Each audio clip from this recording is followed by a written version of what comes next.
Teman-teman semua, hari ini kita akan membahas saham perusahaan Power secara mendetail dengan pendekatan investasi fundamental.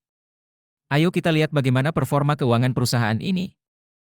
Berdasarkan data, pertumbuhan pendapatan Power selama 1 tahun terakhir mengalami penurunan sebesar minus 2,2% dari 8.741 miliar rupiah menjadi 8.557 miliar rupiah. Jika dilihat dari rata-rata, CAGR, historis selama 5 tahun, pertumbuhan pendapatan perusahaan ini hanya sebesar 0,3% saja.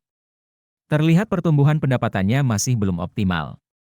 Selanjutnya, laba bersih Power pada 1 tahun terakhir juga mengalami penurunan cukup signifikan yakni minus 33,4% dari 1.295 miliar rupiah menjadi 970 miliar rupiah. Namun, jika dilihat dari rata-rata, CAGR, historis selama 5 tahun, laba bersih perusahaan ini justru turun sebesar minus 4,5%.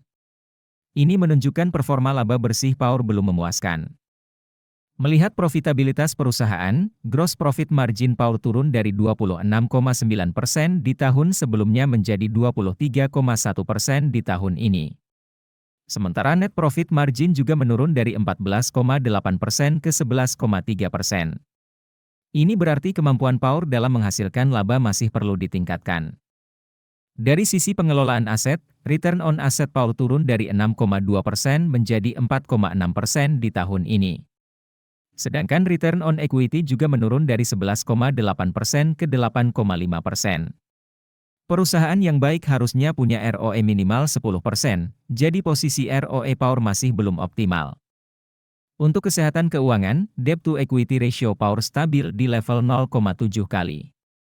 Ini masih baik karena perusahaan yang sehat maksimal punya DER 1 kali.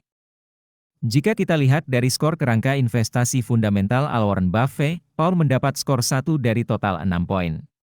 Ini artinya secara fundamental, saham Power belum terlalu bagus. Untuk penjelasan detailnya, kalian bisa download aplikasi investor yang link downloadnya ada di deskripsi. Jangan lupa tinggalkan komentar ya, saham apa yang ingin kalian bahas selanjutnya? Nah, saatnya kita bahas bagian yang paling ditunggu-tunggu, yaitu valuasi saham Power. Valuasi adalah proses menentukan nilai wajar suatu saham. Margin of safety adalah selisih antara harga wajar dengan harga pasar saat ini. Margin of safety ini penting untuk meminimalkan risiko investasi. Berdasarkan analisis valuasi PB/BEN, nilai wajar, fair value, saham Power adalah Rp801.